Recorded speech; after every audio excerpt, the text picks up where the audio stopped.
Fala turma, sejam bem-vindos a esse novo projeto que nós estamos iniciando e nós queremos fazer um convite para conversar sobre a cidade que somos e a cidade que desejamos ser. Estamos muito felizes por conseguir tirar esse projeto já de um longo tempo do papel, que é esse podcast, para que a gente possa dar um espaço para os novos políticos da nossa cidade, para a juventude, que tenham novas ideias, que tenham novos projetos, para que a gente possa construir uma cidade melhor para as pessoas. Esse programa vem no intuito de mostrar que a política necessariamente não precisa ser careta e que as pessoas normais, como nós, motoristas de aplicativo, entregadores, ASG, todos os tipos de pessoas podem e devem fazer política, porque tudo é política. Eu montei uma equipe para me ajudar, porque eu tenho um entendimento de que política não se faz sozinho, ninguém faz nada sozinho na política. E a gente vai estar revezando aqui nessa bancada com algumas pessoas, e hoje eu tenho aqui ao meu lado, para dividir essa bancada, o meu irmão Leilson Cavalcante. Sou eu. Fala, Leilson, qual a sua expectativa primeiro para esse novo projeto que nós estamos iniciando? Fala um pouco para a galera. Bom, eu estou um pouco ansioso, né? Nosso primeiro programa, a responsabilidade, mas feliz por estar aqui com meu irmão, como ele falou, somos irmãos, sou o segundo de 12, eu acho, mas esse é assunto para... 12, até o número é bonito, parabéns. 12, exato, legal. Olha aí o sinal. E é isso, vamos lá. Bom, gente, como eu disse para vocês, né, nós estamos iniciando esse projeto, então é muito importante que vocês se inscrevam lá no meu canal, que vocês assinem também as notificações para que vocês possam receber sempre que tiver episódio novo, que provavelmente será todas as segundas-feiras. Então é isso, quero convidar vocês.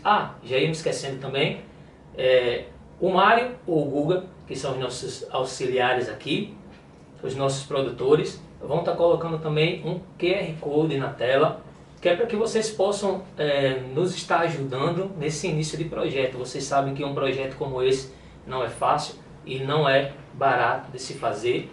Então, nossos amigos que queiram nos ajudar nesse início, vai ser muito bem-vindo e nós vamos agradecer de verdade e de coração.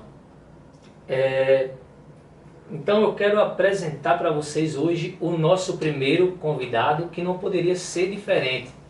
É um cara da juventude, um cara jovem, um novo político, vamos dizer assim, está iniciando na sua carreira política aqui no nosso estado, e é o Reob Costa. Deixa eu falar um pouco para vocês das referências aqui do nosso convidado, que ele já tem um currículo um pouco extenso, né? Apesar da pouca idade.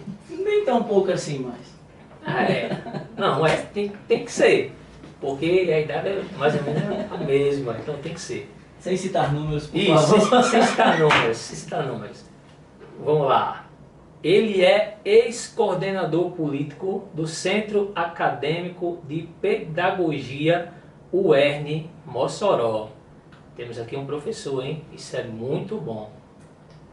Ex-presidente da Associação dos Universitários de Upanema, a Unitec. Presidente estadual da Juventude do PDT, um dos maiores partidos do Brasil, olha aí.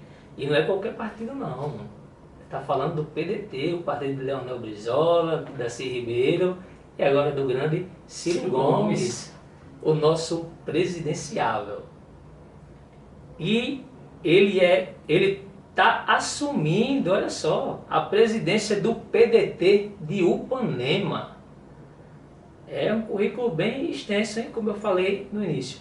E aí, Raul, é um prazer para a gente ter você aqui, uma honra poder te ouvir, para que a gente possa fazer esse bate-papo sobre as suas bandeiras, sobre quem é Reob Costa. Eu queria que você falasse primeiro para os nossos espectadores quem é Reob Costa. Bom, primeiro, agradecer, né, Leandro, Leilson, pelo convite. Ser o primeiro aqui, eu acho que é uma responsabilidade muito grande mesmo, porque a gente sabe como é difícil iniciar um projeto. Nós que viemos de cidade pequena, de periferia, a gente sabe como é difícil engajar a juventude nesses novos projetos. E aí, quando o Leandro fez o convite, prontamente eu aceitei, é uma responsabilidade muito grande. Mas como eu não fujo de responsabilidades, eu resolvi aceitar, né? Como você falou, caminhadas em associações, caminhadas em movimentos de base, em movimentos estudantis, em movimentos partidários. Eu já tenho 16 anos, 16? Eu vou revelar a minha idade não, peraí, calma. 15 para 16 anos participando desse meio, né? Desde de ensino médio, Grêmio Estudantil, que eu venho na construção política, né? Tanto em ambientes educacionais como não, política partidária. Agora também estou assumindo a presidência do PDT, que é o meu partido, lá no meu município, Ipanema, que eu tenho domicílio eleitoral. Então, assim, é uma responsabilidade em cima da outra. E aí, durante o programa, a gente vai conversando mais sobre isso, a gente vai destrinchando. Mas eu queria aqui parabenizar vocês pela coragem, né, de fazer esse podcast.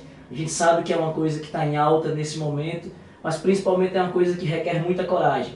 Hoje a gente vive numa sociedade muito tecnológica e às vezes uma palavrinha fora de contexto o pessoal pega e tira e vai criticar e vai tentar apedrejar vocês. Mas não desistam, persistam, porque a voz da periferia, a voz da nova cidade precisa ser ouvida. Exato, gente. Como o Helber falou, esse espaço aqui é um espaço para a periferia, certo? A gente não quer mais que ninguém fale por nós.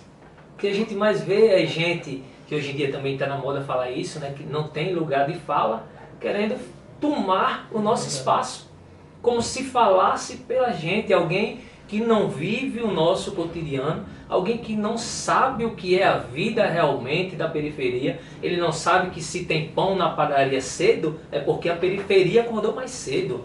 Ele não sabe se tem um ônibus para ele trabalhar.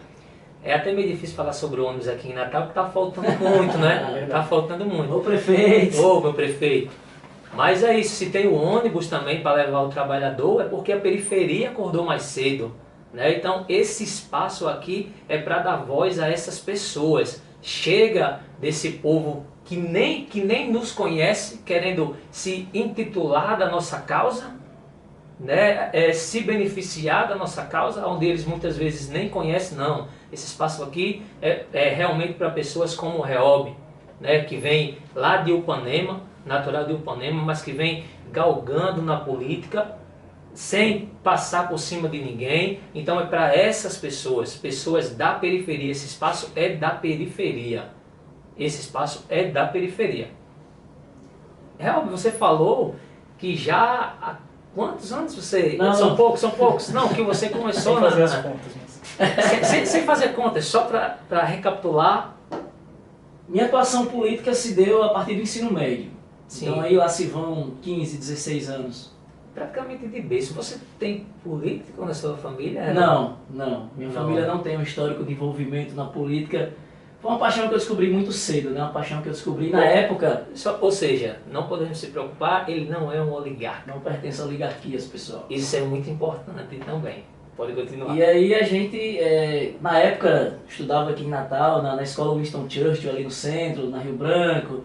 E aí tinha aquela revolta do busão, aumento de passagem. Foi ali que eu descobri essa paixão pela política e essa paixão por lutar pelas causas sociais, né? Pelas pessoas que muitas vezes não têm voz, porque ali a juventude estava representando o trabalhador e a trabalhadora que paga mais caro na passagem, o empresário também que ia ter que tirar um pouco mais do seu orçamento, mas a gente estava olhando principalmente, não só por nós, mas também por aqueles da periferia, por aquelas pessoas que iam ter que tirar mais do seu bolso. Então, se aumenta a passagem, consequentemente ia diminuir os rendimentos dessa pessoa. E aí ia faltar em casa, né? Então ali foi que despertou a paixão para não só participar dessas mobilizações, mas também estudar mais sobre a política, sobre os temas políticos e sobre o que interfere diretamente na nossa qualidade de vida. E aí depois do Grêmio Estudantil foi só construir campanha de vereador, campanha de prefeito. E esse ano estamos aí na luta, né? Assim Sim. como muitos outros jovens, a gente está colocando a nossa cara a tapa para tentar fazer a diferença. Sim, gente, a gente terminou esquecendo de dizer, né? Reob é candidato a deputado estadual, tá? Pelo PDT. Não se esqueçam, depois ele vai deixar o número dele para vocês aqui. Você falou da revolta do busão, eu me lembrei de algo, não sei se realmente é certo o Leilson vai me dizer isso, mas eu acho que Leilson foi para algumas manifestações da revolta do Busão com o pessoal da igreja. 2000, o quê? 2013? 2013, foi daí que surgiu A também minha época? impeachment. Não, Não, a revolta do Busão. A minha época... Não, da revolta do Busão, foi 2013. Sim, também. Que dali também. surgiu a pressão para derrubar a Dilma. Sim. Né? Mas eu citei a revolta do Busão só para ilustrar, mas na época não era nem esse nome ainda, era 2000. Um resumão, né? Fique tranquilo, eu não estou querendo dizer que você é do MBL, não. Não, que isso. Fique tranquilo. Você vê, eu achei interessante alguns pontos que o Real falou sobre estudar, sobre essa vontade que ele teve mais sobre estudar sobre o assunto e querer fazer realmente a diferença no meio. Porque eu fui uma das pessoas que estava ali como leigo, e como leigo fiquei achando que estava simplesmente numa revolta com os meus amigos, e queremos passagens e tal. Mas a gente não sabia exatamente do que se tratava, entendeu? E assim como a maioria das pessoas hoje, para quem a gente também direciona esse programa, que são jovens que estão muitas vezes apenas no seu celular, no seu quarto, tentando fazer essa revolta, digamos assim, pessoal, mas postando vídeos de 15 segundos em que você não procura saber exatamente de fato sobre o que se trata aquela informação e sai repassando assim. Então é muito importante você ouvir pessoas que tenham ciência desse assunto, né? Que quiseram, por exemplo, participar naquela época e se inteiraram mais sobre o assunto, a como fazer isso de forma positiva e gradativa, né? De forma que fosse realmente ajudando a sociedade, a política que a gente vê no dia a dia mesmo. Isso, realmente, eu tenho a impressão de que essa revolta do Busão, e Leilson também, foi um marco pra gente, porque, como você disse, foi a partir dali que você passou a se preocupar mais com a política, passou a estudar mais. Praticamente eu fui também nessa mesma época, né? Então a gente vê que às vezes a gente pensa que não foi nada demais, foi só uma revolta que se iniciou sem ser partidária, né? Mas depois a gente sabe que surgiu muitos movimentos prejudiciais ao Brasil, dali, que se aproveitaram daquele momento, surgindo como revolucionários, exato, da pátria. Exato, e a gente sabe no que deu, né? Hoje em dia, nessa reforma da Previdência aí que só prejudicou o trabalhador, inclusive um dos pais da reforma trabalhista que prejudicou e que tirou o direito dos trabalhadores. Mais para frente vamos falar um pouco sobre ele aqui, que também é do nosso estado, é candidato aqui, tem feito algumas coisinhas aí, nós vamos também falar um pouco sobre isso.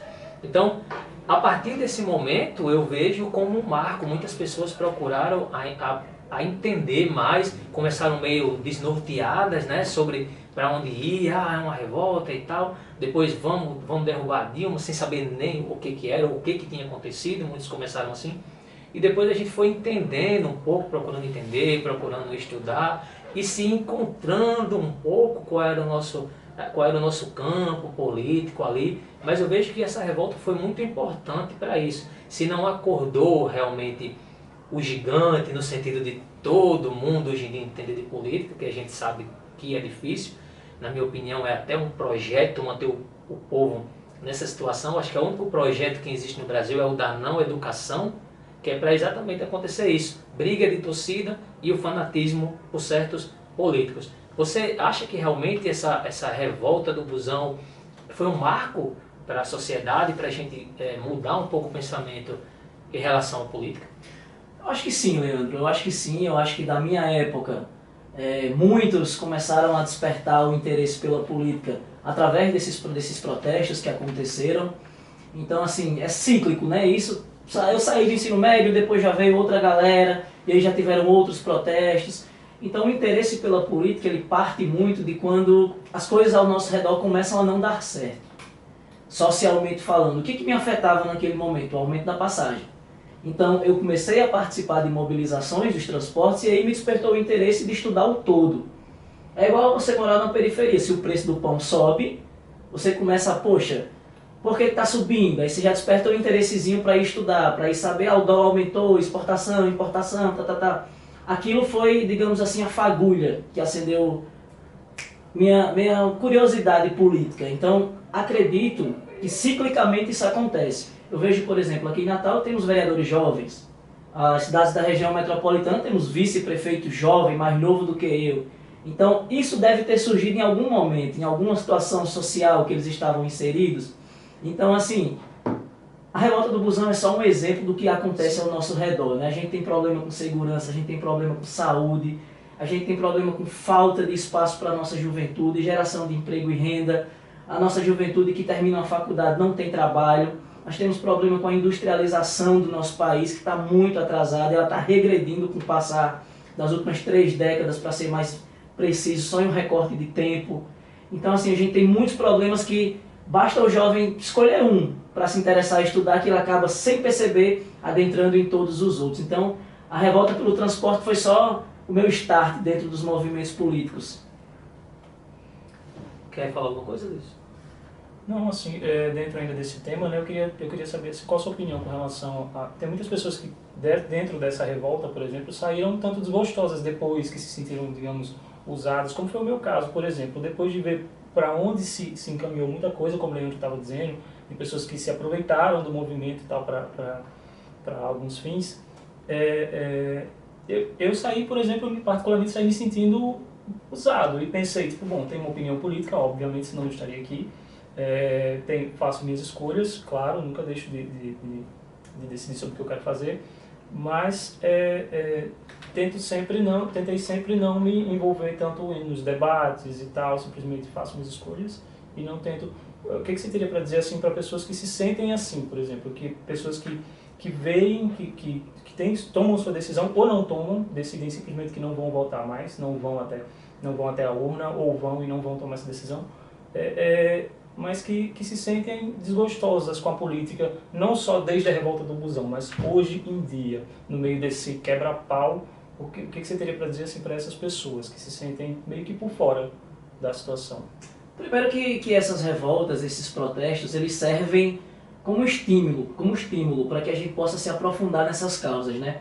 Eu sinto muito, naquela geração, eu posso falar na minha geração, né, que eu participei ativamente naquela época, que muitas pessoas não se aprofundaram após aquilo.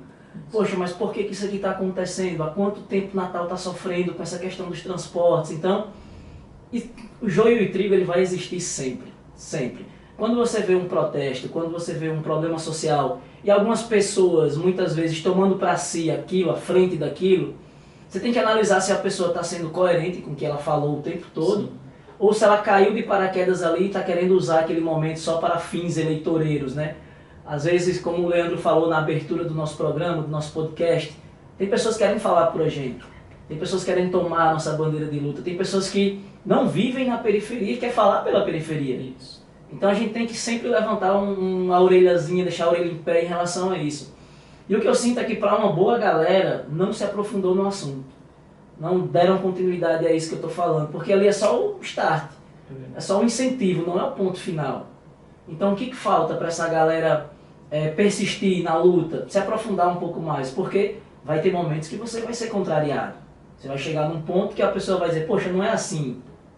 Aí você tem que ter profundidade no assunto para dizer, não, peraí amigo, é assim sim. É assim que eu estudei, porque isso eu venho disso. Sei que funciona assim, o sistema de transporte é assado, os empresários estão ganhando tanto, não há licitação. Desde aquela época não há licitação, então já vocês verem o tempo de luta que a gente está em relação à melhoria dos transportes da nossa capital, né? Então faltou profundidade. E hoje o recado que eu deixo para essa galera é pesquisem o candidato de vocês. Vou olhar para a câmera aqui, ó. Pesquisem o candidato de vocês. Procure saber a história de vida. Procure saber se o que ele está falando realmente ele viveu aquilo. Porque eu ir na periferia em época de campanha, apertar a mão, tirar foto, dar beijo no rosto e dizer que eu sei o que é aquilo é muito fácil. Mas eu não foi que esse cara estudou. Onde é que esse cara mora? Como é a história de vida desse cara? Então, às vezes, os caras não vivem aquilo e querem se aproveitar em período eleitoral. Então, hoje a internet está aí para facilitar a nossa vida. É muito fácil. Você pega um celularzinho aqui, fulano de tal, pesquisa, você já vai ver tudo que ele fez. Então, pesquisem, galera. O voto ele tem consequências, e são consequências severas, são 4 anos. No caso do ônibus já vão aí mais de 2 décadas. Então, exatamente. Voto mal dado tem consequência. Só mais uma coisa dentro desse tema, para a gente poder mudar um pouco, falar um pouco sobre educação, já que a gente está com um professor aqui, não pode deixar de falar sobre educação. Mas sobre esse assunto, Helber, fala para o pessoal se eu estou falando besteira ou se isso realmente aconteceu. Se eu não me engano, eu vi algo em que o prefeito de Natal recorreu em favor dos empresários. Né? Se eu não me engano, um juiz mandou com que voltasse 100% da frota. Natal não roda hoje com 100% da frota. Se você está pegando um ônibus lotado todos os dias, um ônibus que passava de 15, de 20 minutos, agora é 1 hora para passar, às vezes até mais. Natal está rodando com acho que 70% da frota, não vou dizer com certeza. E o prefeito recorreu em favor dos empresários. Isso é verdade ou eu estou falando besteira? Na verdade, Natal não anda com 100% da frota desde antes da pandemia. Então, houveram algumas determinações da Justiça para que as empresas retornassem com 100% da frota. Isso não aconteceu, porque as empresas alegaram que se retornar com 100% vai ter que aumentar a passagem. Então, esse impasse, a pandemia não acabou, a pandemia ela persiste, mas do final do ano passado para cá, que houve uma liberação maior, desde então está esse impasse. Nós estamos com um sistema de transporte hoje, de ônibus, para ser mais preciso, que gira em torno de 70% na nossa capital, então a gente já tem um déficit de 30% aí, que é bem considerável. A gente sente isso no horário de pico, a gente sente isso no horário que a gente sai para trabalhar, que a gente volta, que vai para a faculdade, que volta, a gente percebe os ônibus superlotados. E esse processo na Justiça está ocorrendo. A licitação dos transportes, vocês têm acompanhado isso, mais uma vez foi adiada. Era para ter saído no ano passado, não saiu. Era para ter saído nesse ano, não saiu e já jogaram para o ano que vem. Então aí a gente sente a falta de compromisso com aqueles que tanto precisam, né? Exato. Agora vamos falar um pouco sobre educação com o professor Elber. Elber, o que você tem visto com relação à educação do RN? Né? Eu sinto que a gente está meio atrasado, comparando até com os nossos vizinhos, como, acho que eu não devia nem citar o Ceará, que o Ceará é fora da curva pelo trabalho que é feito lá na educação já há um bom tempo. O Ceará tem um projeto em curso já há muito tempo. Mas eu sinto que o Rio Grande do Norte está meio atrasado. Eu lembro quando eu estudava em 2006 no Manuel Vilaça, lá em Lagoa Nova, o Rio Grande do Norte era o último colocado. Eu lembro disso, porque eu tinha uma amiga que ela era do Ceará e ela malhava, né? Malhava por causa disso. O Rio Grande do Norte era o último colocado. Eu vejo que depois disso não houve um projeto para mudar, a gente saiu da última colocação, mas está ali, na zona de rebaixamento, vamos dizer assim. Você sente isso mesmo? O que é que precisa ser feito? Falta projeto? O que é que falta para o RN para a gente mudar essa situação da nossa educação?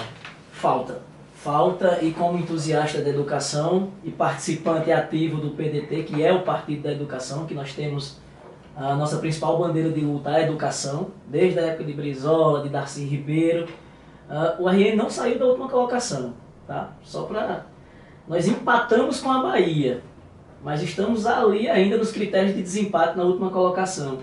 O IDEB do nosso estado, em 2020, 2021, foi 3,2, empatado com a Bahia. Nós temos a pior colocação do Nordeste.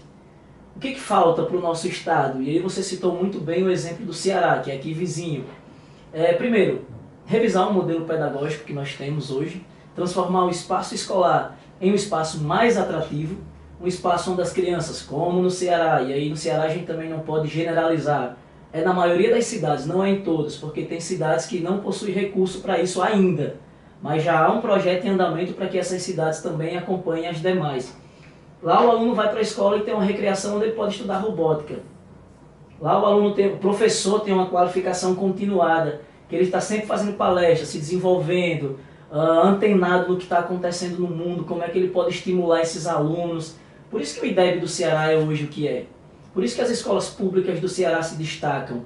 Por isso que os concurseiros do Ceará hoje ganham a maioria das vagas nos principais concursos do nosso país, porque além de ter um projeto continuado que vem desde a base, há um modelo pedagógico que é constantemente revisado e atualizado. Por exemplo, eu sou professor, estou me formando, mas já participei, já dei estágio em sala de aula. Hoje a gente chega numa sala de aula aqui no estado, a maioria das escolas, e a gente só tem o quê? Um quadro e um pincel, uma caneta. A gente não tem muitas vezes um projetor, a gente não tem muitas vezes ferramentas digitais para estimular esse aluno, para descobrir potencialidades. Então, falta investimento. Parafraseando aqui o nosso querido Darcy Ribeiro, a crise na educação ela é um projeto, e ela já é um projeto de muitas décadas. E o RN está atrás de todos os nossos estados. Acreditamos aí que melhore, né, com esse projeto dos IES, que a governadora está fazendo, dando ordem para que sejam construídos. A gente acredita que vai melhorar um pouquinho, mas muito distante do ideal, muito distante. Já que eu queria só voltar uma questão do transporte, a gente falou muito do transporte aqui da nossa região metropolitana e de Natal, mas tem uma situação muito importante que é o transporte dos universitários também, do interior, que também está numa situação muito difícil. Se eu não me engano, eu vi você comentar sobre um caso, também vi no jornal, sobre até um rapaz cadeirante, é isso? Que terminou se suicidando, foi isso mesmo que aconteceu? Isso foi... Conta pra gente como é que foi essa história. Foi Afonso Bezerra, né? A gente conversando com alguns amigos, e esse rapaz, vou tentar lembrar aqui resumidamente como é que foi a história. Se eu estiver falando besteira, alguém depois me corrija, porque eu não sou da cidade, nós escutamos falar essa história. Esse rapaz ele estava fazendo universidade e a prefeitura não dispôs das ferramentas de acessibilidade. Então isso gerou uma situação que ele se sentiu... E assim, era um rapaz que já tinha vindo de um acidente, ele não nasceu cadeirante. Não foi algo de nascença, foi algo que ele infelizmente teve durante a vida. E aí a prefeitura local, Afonso Bezerra, acredito que seja essa cidade, deu até um rebuliço, isso aí muito grande, porque ele era universitário, ele estudava na cidade mais próxima, maior, e todo dia ele tinha que pegar esse transporte. E aí virou caso de justiça, ele foi para a justiça reclamar que não tinha e tudo mais, gerou uma repercussão muito negativa na cidade. E aí ele teve um problema também, se eu não me engano, com um professor na universidade que acabou desestimulando. Então a importância do profissional da educação, a importância do professor. O aluno ele já sofre muito nesse deslocamento, o aluno já sofre muitas vezes em ter que sair da sua cidade para poder correr atrás de um sonho. E aí quando você pega um professor que é mal preparado, um professor que não é atualizado em relação à globalização que hoje o mundo enfrenta, né? Que a gente tem que estar antenado, que a gente tem que estar sempre estimulando o aluno, acontece casos como esse, o professor fez uma fala infeliz, a prefeitura dificultou, então o aluno por todos os lados ele se sentiu desestimulado. Imagina a situação dele, um cadeirante que já é uma luta gigante todo dia para estar na sala de aula, e aí você vê todo mundo não fazer nada por você, é triste, mas é a realidade do nosso Brasil, infelizmente, que a gente não tem que se conformar, a gente tem que lutar para mudar. Não é porque acontece que a gente vai dizer, mas só mais um. Não, não é só mais um. É um que serve de gatilho para outros, então a gente tem que lutar para que isso seja modificado. Eu estava pensando, enquanto você falava, né, tipo, parece um caso isolado, mas não é.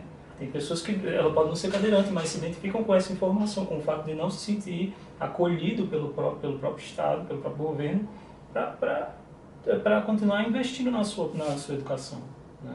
Então, assim, não é um caso isolado, né, com certeza. Outras pessoas também se identificam com essa situação.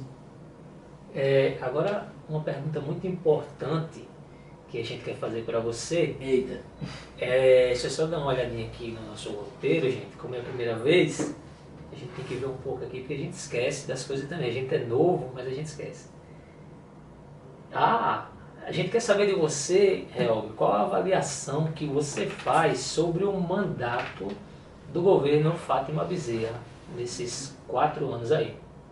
Eu já dei uma leve introdução, né? Quando falei da educação, eu já dei uma leve cutucada em relação ao que eu penso do governo Fátima Bezerra em relação à educação. O nosso IDEB não evoluiu, as políticas pedagógicas do nosso estado não vejo avanços no que diz respeito à modernização. Espero que agora, como eu falei dos institutos, né, espero que venha esse novo modelo pedagógico, mas até então eu esperava mais. Eu esperava mais enquanto pedagogo, e ela enquanto professora, eu esperava que ela fosse fazer mais pela área da educação, né? E aqui eu compartilho também da indignação de um amigo meu que é professor Leonardo, que é diretor de uma escola lá em Mãe Luísa, que há 2 anos está esperando uma reforma no prédio, a estrutura da escola, que estava condenada pelos engenheiros, e até o presente momento não saiu essa reforma, só promessas. E ano passado eu participei de uma reunião lá com a comunidade, acho que foi em julho, mais ou menos, agosto, meio do ano mais ou menos, e os engenheiros do governo já tinham ido lá prometendo essa reforma e por enquanto até agora não saiu, né? Está dentro do orçamento do governo para sair o quanto antes, mas eu acredito que até o presente momento não tenha saído ainda. Então, no que diz respeito à educação, o IDEB fala por si só, a estrutura das nossas escolas fala por si só, e principalmente o índice de, podemos dizer assim, analfabetismo funcional. Os alunos hoje, e aí, claro, a gente tem que dar também a culpa da pandemia, a gente tem que colocar também sempre nesse contexto de pandemia, né? Os alunos hoje estão saindo da escola sem saber português e matemática direito, do ensino fundamental, então isso é gravíssimo. A pandemia atrasou muito a nossa evolução educacional. E aqui, 2 anos de pandemia, a gente está falando de 15 anos de regressão. Então, é uma geração que já foi afetada. Então, a gente também tem que levar esse contexto. Mas, só para simplificar e sintetizar, se fosse dar uma nota de 0 a 10, eu diria 5. Para a gestão Fátima Bezerra. Olha aí. E com relação a isso que você acabou de falar, não sei se o Leilson quer fazer algum comentário, que é a questão da pandemia mostra a nossa fragilidade com relação à desigualdade social, né? Muitos alunos desses que ficaram em casa não tinham tablet, não tinham celular, não tinham computador para assistir uma aula remota, uma aula online. E olha só, muitos desses de uma comunidade, de um bairro periférico como a Mãe Luísa, muitas vezes iam para a escola para ter o que comer. Então, para você ver o mal que é a desigualdade no nosso país. Então, nós temos que votar em candidatos que estejam dispostos a mudar isso. Que estejam dispostos a mudar isso. Agora, Helder, como é que você vê a conjuntura atual da política no RN? Olha, nós temos alguns cenários. E aí, você quer que eu comece pelo governo, pelo Senado, pela Assembleia? Você que manda. Começa pelo Senado, né? Acho que você falou um pouco agora do governo. Começa pelo Senado. Qual a perspectiva do partido para o Senado e também da conjuntura da política do RN com relação ao Senado? Nós temos o nosso candidato a senador, que é o nosso presidente estadual, Carlos Eduardo, gestor do Natal por 4 mandatos. E numa eleição que a gente está polarizando, nesse momento, com Rogério Marinho, que é difícil, cara. É difícil falar de uma pessoa que a gente tem profundo desgosto. Eu não queria usar essa palavra não, mas eu tenho. Eu tenho porque a reforma da Previdência, a reforma trabalhista que esse senhor participou ativamente, uma delas como relator, afeta a vida das nossas comunidades. Então, é muito difícil você parar e pensar num trabalhador que passa 20, 30 anos da sua vida esperando o momento de se aposentar, e aí o cara vai ter que trabalhar mais 5 anos por causa de políticos como ele. Então eu vejo esse ano uma eleição fundamental no nosso estado. Estava até brincando hoje com os meninos da nossa juventude, a gente tem que aposentar Rogério Marinho da política potiguar. Primeiro, para garantir o nosso bem-estar social. Segundo, por uma questão simples, quem não levanta as nossas bandeiras para a gente não nos serve. Um cara que luta contra os meus direitos, um cara que luta contra os direitos dos periféricos, um cara que luta diariamente contra o povo mais pobre e mais carente, esse cara não tem que estar no meio da política.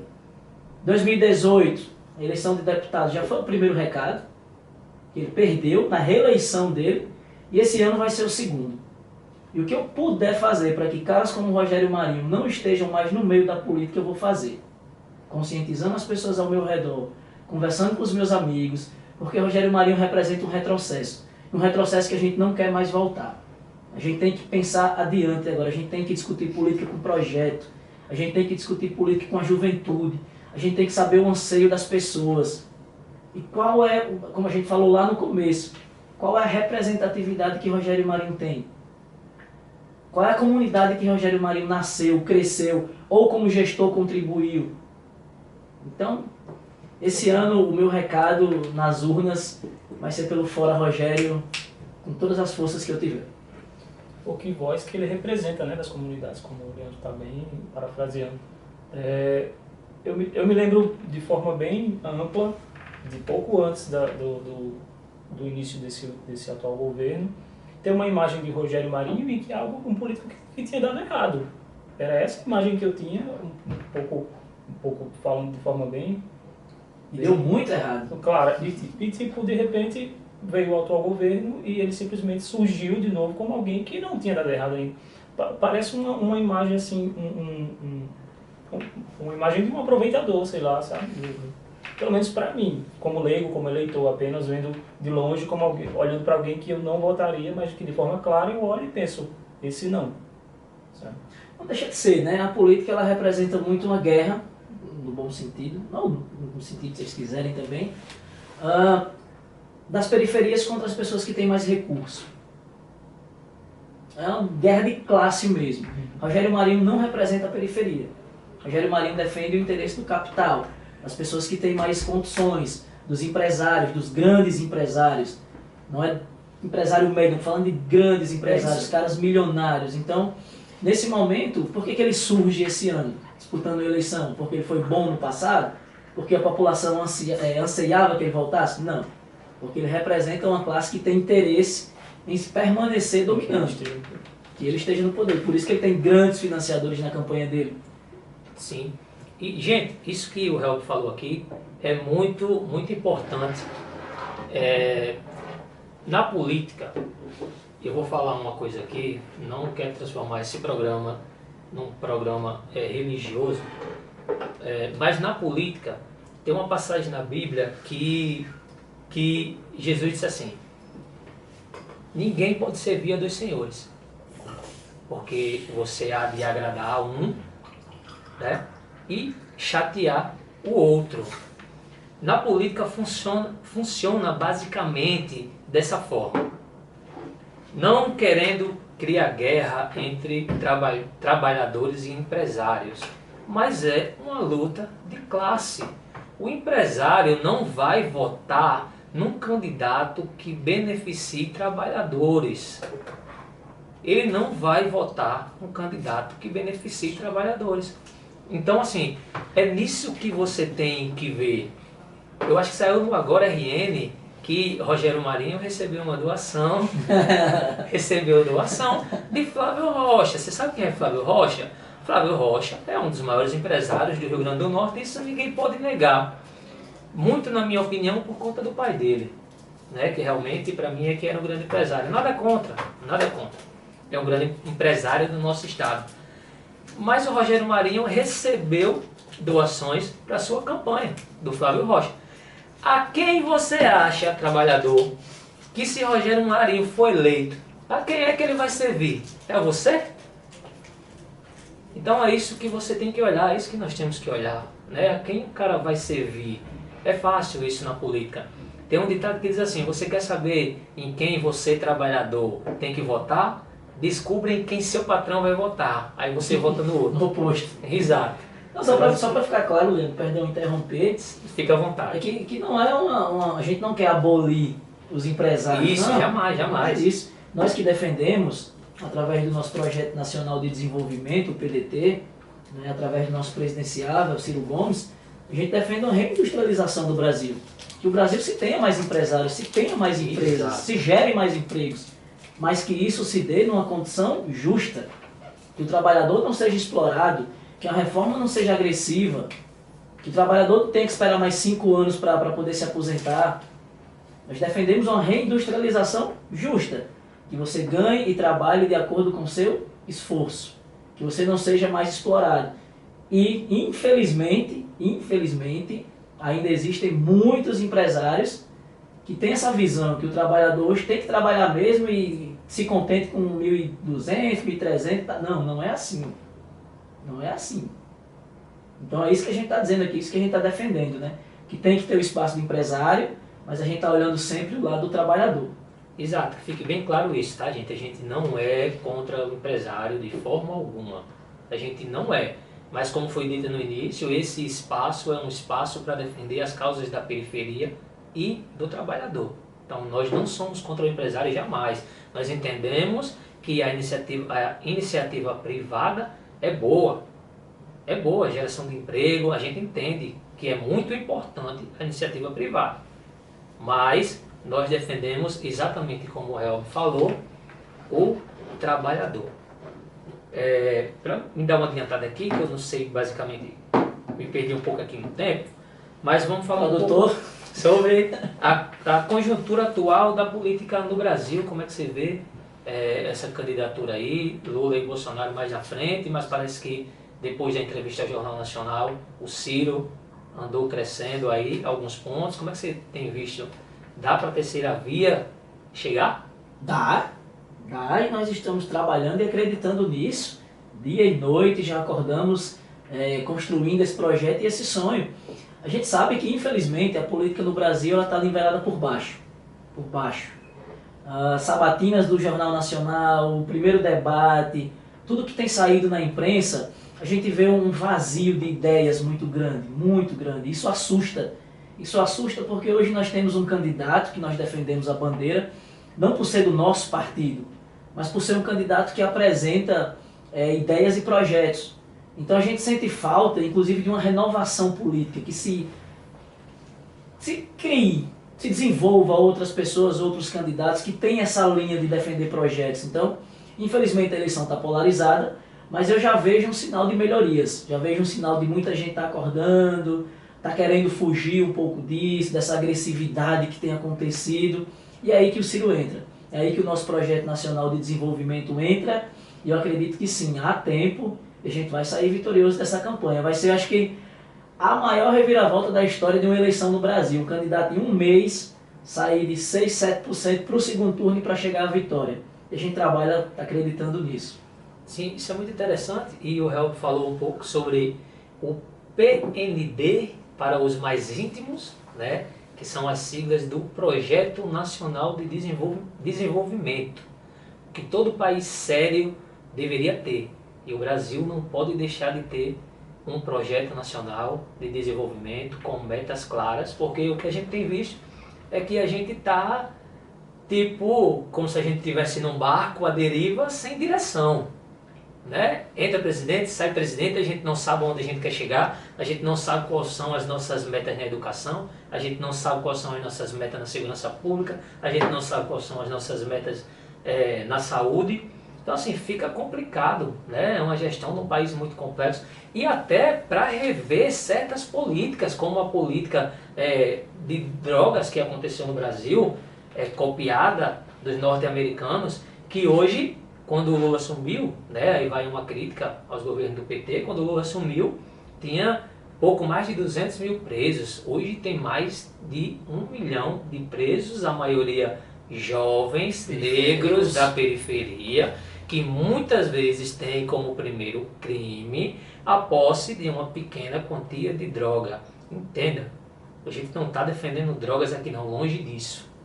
Mas a política, pelo visto, está muito equivocada e só é prejudicial à periferia.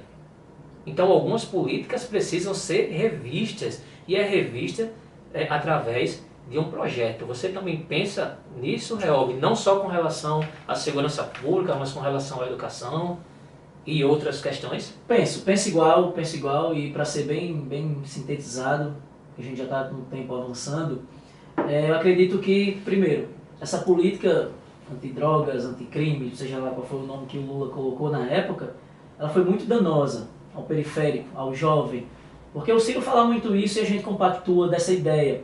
O jovem entra num presídio hoje com uma pequena quantidade de drogas, muitas vezes ele é o aviãozinho, ele não é nem usuário, ele está trabalhando ali para o traficante, para alguém que tem uma condição de vida muito melhor do que a dele, está fazendo uma entrega, porque às vezes o Estado é ineficiente na periferia. Então, não estou dizendo que ele tem que ser perdoado, que ele não é criminoso, não, mas que deve-se pensar em punições alternativas. Por quê? Porque você pega um jovem com uma pequena quantidade de drogas e coloca ele no presídio com líderes de facções que são criminosos de alta periculosidade. Esse cara entra no presídio como um aviãozinho e sai como filiado a uma facção. Então qual é o projeto que o Brasil propõe para que esse jovem se ressocialize lá dentro? Nenhum. O que o governo PT, e aqui a minha crítica ao ex-presidente Lula, porque fala muito de, demos oportunidade ao jovem entrar na universidade, através de programas que enriqueceram ricos, mais ricos ainda, deixaram os caras mais ricos ainda. E muitas vezes o Estado não entrou na favela, não entrou na periferia. Você prende o jovem, mas você não oferece uma opção para ele, você não dá educação, você não dá lazer. Quantas vezes a gente não anda aqui nas comunidades de Natal que não tem uma quadra de esporte digna? que não tem um projeto social, que não tem uma escolinha, que não tem uma escola para que essas crianças estudem, que não há um projeto da prefeitura ou do governo do estado, a nível mais estadual, para que esse jovem saia do ensino médio com estágio. Então esse jovem não tem perspectiva. Se o estado não oferecer isso, não ofertar, porque tem que dar uma escolha. Ó, tem o crime, mas tem isso aqui também. Tem uma vida de lazer, tem uma vida aqui para você trabalhar. Tem que dar essa expectativa para o jovem. Enquanto não tiver, vai pegar esses meninos e jogar no presídio, infelizmente, para sair criminoso. Bom, a gente está com o nosso tempo um pouco corrido. Eu queria fazer aqui algumas perguntas que alguns amigos nossos, né? Muito obrigado a todos que mandaram uma pergunta para o nosso, se Deus quiser, futuro deputado estadual do Rio Grande do Norte. A gente vai revezar um pouco aqui, são poucas perguntas, 5, a gente está com um tempo um pouco corrido. A gente faz, eu faço uma, você faz outra. Eu queria fazer essa primeira aqui, é muito bacana, muito interessante. Já estou com medo. É a pergunta do meu amigo Maurício Raimar, que inclusive Maurício está na nossa equipe aqui, tá? Maurício, o Help também conhece, vai estar com a gente aqui revezando sempre. E Maurício, espero que você tenha pegado leve, viu? E Fernando, pegou não, Maurício fez uma pergunta aqui, mas muito interessante. A pergunta dele é: o que você acha, Help, da distribuição de emendas sem qualquer critério pelo ministro Rogério Marinho para comprar apoio de prefeitos no RN, e quem vai pagar essa conta? Pergunta pesada. Distribuição de renda, leia-se corrupção, tá, gente? Isso é corrupção, isso não é distribuição. Quando você prioriza aliados políticos ou possíveis aliados, quando você dá uma emenda em troca de um apoio político, isso é corrupção. Fique claro que a gente às vezes usa um termo mais delicado, como rachadinha, por exemplo, que o presidente faz. Rachadinha é peculato, gente, é corrupção. Quem vai pagar a conta somos nós. Somos nós, Maurício. Agradeço pela pergunta. Esse dinheiro sai da educação, sai da saúde. A gente está falando aqui da educação, que poderia estar numa situação muito melhor. Sai da saúde, sai das nossas faculdades, que ano após ano tem sofrido cortes aí. Então o dinheiro sai de coisas que são do nosso bem-estar social, que a gente deveria estar utilizando para comprar o voto, apoio político. Isso é corrupção. E corrupção dá pesada. Próximo ano que a gente vai ter uma dimensão do tanto que foi desviado do nosso Brasil, através de cidadãos como Rogério Marinho. Mais uma pergunta aqui do nosso amigo David Germano, também faz parte da nossa equipe, né? Isso, a equipe é grande, hein? Ele queria saber por que o RN continua com estradas tão precárias comparadas com nossos vizinhos, Paraíba e Ceará. Falta de um projeto estadual de desenvolvimento, que também é a bandeira da nossa juventude, inclusive adaptando ao nosso projeto nacional do CIR, a gente também está construindo um projeto estadual. Primeiro que a gente tem que pensar em rodovias, na expansão delas, na melhoria, por uma questão também econômica. A gente precisa desaguar aquilo que nós produzimos. E aí poderia também se pensar na expansão de ferrovias, para que a gente levasse o produto a um custo muito menor? Poderia. Mas falta um projeto, um mapeamento e aí, do governo estadual para que haja prioridades. Quais são as estradas que estão mais danificadas? Então, primeiro ano tem essa aqui, que são prioritárias. Segundo ano são essas. Essa aqui dá para esperar mais 2. Mas que se haja uma clareza para o eleitor, uma clareza para a população, de que está se pensando nisso, está se olhando para esse problema. E a gente sente que, infelizmente, não há. Infelizmente, não há. E por aí a gente foi para São Paulo do Potengi esses dias, né? A gente viu a situação horrível das nossas estradas. Horrível. Bom, tem mais uma pergunta aqui de mais uma pessoa na nossa equipe, que vai ser a voz feminina na nossa equipe, para estar conversando aqui com a gente. Inclusive, ela está aqui nos bastidores. Fernanda Cavalcante mandou uma pergunta para você, Hel. Acho que pegou. A pergunta é sobre educação. O que você acha do modelo de escola em tempo integral com curso profissionalizantes que vem sendo adotado no Ceará? Você acha que o RN deve seguir o mesmo caminho, tendo em vista os resultados que já vêm sendo colhidos pelos nossos vizinhos? Acho, e nós defendemos essa bandeira. Eu acho que o RN, eu não tenho esses números de cabeça exatos, mas eu acho que o RN é o estado do Nordeste que tem o menor número de escolas em tempo integral. Talvez ali, acho que Sergipe, Bahia, tem um número semelhante. Aqui na RN a gente ainda não tem essa cultura de se investir em creches e escolas em tempo integral, infelizmente. E nós que somos pedetistas, brisaulistas, a gente viu o exemplo de Brizola, ciristas, mas lá no Rio de Janeiro com os antigos CIEPs. Então é esse modelo de educação que nós acreditamos que funciona.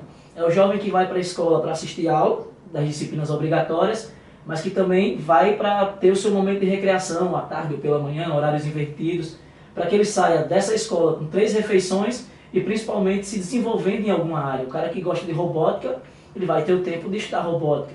O cara que gosta de artes, gosta de desenhar, de pintar, ele vai ter uma estrutura para isso. Então é um modelo de escola que nós entendemos que seja ideal, mas como no Ceará, precisa de capacitação profissional. Os professores precisam estar sempre estudando, estar sempre acompanhando o que está acontecendo no mundo, porque não adianta a gente dar uma estrutura física se não houver investimento em pessoas, investimento humano. Então a pergunta da Letícia Aleixo é: o que você acha que o Ciro precisa fazer para furar a bolha? Acho que ela está querendo falar no âmbito da eleição agora, né? Sim, acredito que sim. Olha, o Ciro é indiscutivelmente o candidato que tem a melhor capacidade técnica, mental, de ideias. Realmente é o cara que ele destoa dos demais. Isso é um fato. Quem acompanhou as últimas entrevistas, que já acompanha o Ciro como a gente, eu acho que o que falta às vezes é falar uma linguagem mais popular, é fazer analogias com que o povo entenda, aquela do pão é trigo, trigo é dólar, enfim. É uma coisa que as pessoas precisam, ele precisa utilizar mais para que as pessoas entendam exatamente sobre o que ele está falando. Mas eu acho que o que falta só é isso, para furar a bolha, é falar mais a linguagem do povo. Às vezes o Ciro é um cara tão estudado que ele usa uma linguagem acadêmica que não chega no cara periférico, né? O cara que está ali, que tem um ensino médio só e tal, às vezes não entende muito bem o que ele fala. E aí, o que falta, eu acho que é isso, é falar uma linguagem mais popular, porque projeto é o único que tem, capacidade é o que tem mais, e falta só alcançar o coração das pessoas. Então falta ser mais populista, o lado bom da palavra. E às vezes eu percebo assim que tem uma ponte que ela é feita de forma clara, assim. Por exemplo, nossa mãe, ela tem um bar e a gente vê muitas discussões polarizadas lá o tempo inteiro, ou é um candidato ou é outro, ponto, não existe outro. E minha mãe, ela fica como mediadora. E quando ela vai mediar, ela parece o Ciro. Ela fala: vocês estão nessa discussão porque vocês são idiotas mesmo, é a palavra que ela usa. E olha que ela não chama palavrão, mas dependendo da situação... Tem situações que merecem, ela insulta, tem que avisar ela que isso também é um insulto. Mas ela fala: vocês estão nessa discussão porque vocês são idiotas. Olha, se você olhar de forma clara, eu consigo ver quem é que está falando de uma coisa séria, quem está falando que tem um projeto aqui pra gente, e quem está só brigando, entendeu? Eu chego aqui e vocês estão brigando. Então, assim, às vezes a mensagem ela consegue chegar, porque nossa mãe, por exemplo, ela, se eu não me engano, ela estudou até a 7ª série do ensino fundamental, entendeu? Mas é uma mensagem que o Ciro consegue passar. É uma mensagem que muita gente consegue entender, que o eleitor, se ele parar um pouco, respirar... É só ouvir. E ouvir, ele vai entender, sabe? Não é só o Ciro furar a bolha, assim, é a gente começar a procurar realmente uma informação que me encaixe, né, num futuro melhor para o nosso país. Né? Tem uma última pergunta aqui de um amigo que eu quero fazer, que eu queria deixar um tempinho para você falar também para os nossos espectadores o porquê de votar em você, né? O porquê de te dar essa confiança. É uma pergunta do meu amigo Eliábel Oliveira. Eliábel, meu querido, um abraço. Um abraço, Eliábel. Para você. Eliábel, você que quer comprar casa, vou até fazer uma propaganda para ele aqui. Você que quer comprar casa, Eliábel é corretor de imóveis. Depois eu vou ver se dou um jeitinho com o Google aqui de deixar o contato dele, quem sabe lá no nosso vídeo, para você estar entrando em contato com ele. Eliábel é desenrolado. Vende casa pra caramba. Ele perguntou, foi um assunto que a gente já comentou aqui: por que você acha que o RN não consegue sair dos últimos lugares da educação pública? Eliábel? Isso, Eliábel. Eliábel, patrocina aí, viu? Depois do merchan desse. Tem que patrocinar, viu, Bebê? Bebê é um apelido carinhoso que a gente tem na nossa amizade de 10 anos. Tem que patrocinar o Bebê. É isso aí, bota a nota pra fora. Não, primeiro que falta de um projeto. Falta de um projeto, os recursos ele vêm. O estado do RN hoje não pode se dizer que tem uma situação fiscal preocupante, porque a gente já saiu do vermelho, mas o que falta é um projeto de continuidade, dizer: olha, as nossas metas são essas. Esse ano vamos fazer tantas escolas, vamos reformar tantas escolas, vamos investir em professor, o modelo pedagógico vai ser esse, como já existe no nosso vizinho Ceará. Até na Paraíba também a educação está bem mais avançada do que aqui. Pernambuco, no ensino médio. Pernambuco. Então, assim, falta projeto, falta política, falta governo, falta planejamento. E aí ele perguntou por que votar em mim, né? Não, agora eu vou te dar um momento para você falar Opa. para os telespectadores, para os nossos telespectadores, depois desse bate-papo muito agradável, o porquê deles confiarem e votarem em Reob Costa para deputado estadual. E deixa o seu número aí também para o pessoal botar lá na urna para votar em você. Fica à vontade. Primeiro, eu defendo muito a renovação política, mas que seja uma renovação com responsabilidade, que não seja renovar por renovar. Né? Que a gente sabe que hoje existem muitas pessoas que são jovens na idade, mas mentalmente falando são presas a vícios do passado, vícios toma lá da cá. Às vezes já tem muita gente jovem que entra na política com esse mau costume. Nós defendemos uma política com projeto, e eu sou da área da educação, então falar da educação para mim sempre vai ser uma paixão. Falar sobre desenvolvimento educacional, falar sobre modelo pedagógico, para mim hoje é algo que me deixa totalmente apaixonado. E a política é um meio que a gente tem de transformar a nossa realidade. Através da política que se transforma a realidade do jovem, do periférico, do aluno, do professor, enfim. Por que votar em mim? Primeiro que eu acredito que o cargo de deputado estadual ele é um cargo essencial para pautar as discussões, para pautar o andamento do governo do estado, não só destinar emendas, que também é importante, mas para direcionar o governo para as pautas que são prioritárias. Segundo, porque eu acredito que eu já tenho uma experiência muito boa. Enquanto movimento estudantil, enquanto movimento partidário, enquanto construção política, já trabalhei em bastidor, já trabalhei em construção de plano de governo, discuto a lei orçamentária anual do meu município com vereadores. Tem dia que eu sento 3 horas com ele, ó, essa secretaria aqui está em muito dinheiro, está desigual, aqui tem pouco. Então a vida me deu essa experiência. E por que esse ano eu estou colocando meu nome à disposição do nosso eleitorado, do povo potiguar? Por uma revolta. Por uma revolta. Porque a gente está cansado, nós que somos jovens, de a cada 4 anos votar em alguém que nos promete coisas, nos promete oportunidades e não fazem. Então, se a gente não ocupar esse espaço, como dizia o velho Brizola, jovens, tomem o destino de vocês nas mãos próprias de vocês. A gente não pode esperar que ninguém faça por nós. Nós temos que fazer. Então, cansado de fazer pelos outros, eu resolvi colocar o meu nome à disposição a debater com a nossa população, com a nossa juventude, o estado que nós queremos. Em defesa de uma política que seja pautada em projetos e não em falas populistas, podemos assim dizer. Deixa o número aí pro pessoal. Opa! Não pode esquecer, não, principal. Você vai colocar na tela, né, produtor? Depois, coisa boa. Mas só para lembrar, Reob Costa é o 12222, nosso partido é o PDT. Então quem quiser, siga nas redes sociais, quiser trocar uma ideia, manda mensagem no direct, pede o WhatsApp lá que eu passo e vamos construir o estado que nós queremos, turma. E para isso a gente precisa de engajamento de pessoas como nós, que querem realmente fazer a diferença. Bom, gente, esse foi o candidato a deputado Reob Costa. Estava profetizando aqui. Vai nessa onda aí, vai dar certo. O candidato a deputado Reob Costa. Foi uma honra, Reob, ter você aqui. Você sabe como é que é, né? Quando o papo é bom, voa. Passou rápido, um papo muito agradável, muito interessante. Nem meti o pau em Bolsonaro, cara. Rapaz, faltou. Vai haverão outras oportunidades. Terão oportunidades, sim. E muita. Incompetente, viu, pessoal? Incompetente. Demais. Então, assim, muito feliz de ter você aqui.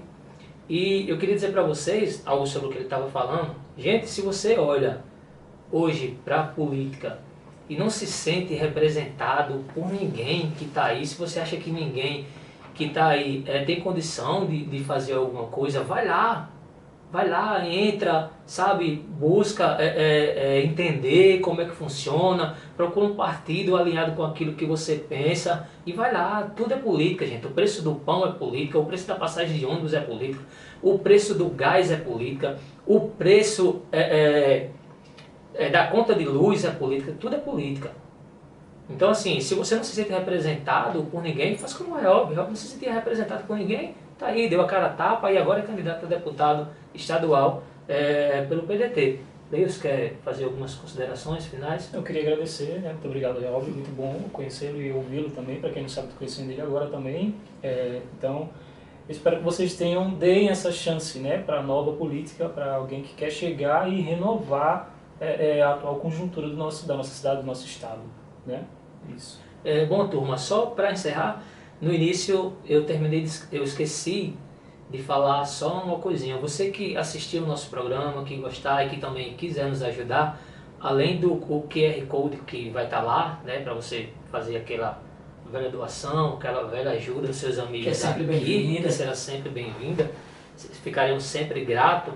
Mas você também que tem uma loja, seja ela física, online, ou uma lanchonete, ou qualquer tipo de empreendimento, você que é empreendedor e quer ser o nosso parceiro e ter a sua empresa aqui na nossa tela, né, sendo divulgada. Só lembrando para vocês que os episódios vão ficar sempre no YouTube, então é um bom negócio para quem quiser, hein? Porque vai estar sempre lá o patrocínio de vocês no nosso programa.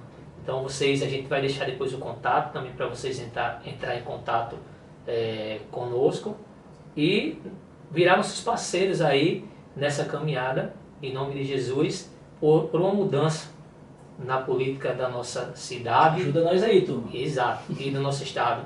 Então, um abraço, galera, para vocês, fiquem com Deus e até a próxima, turma.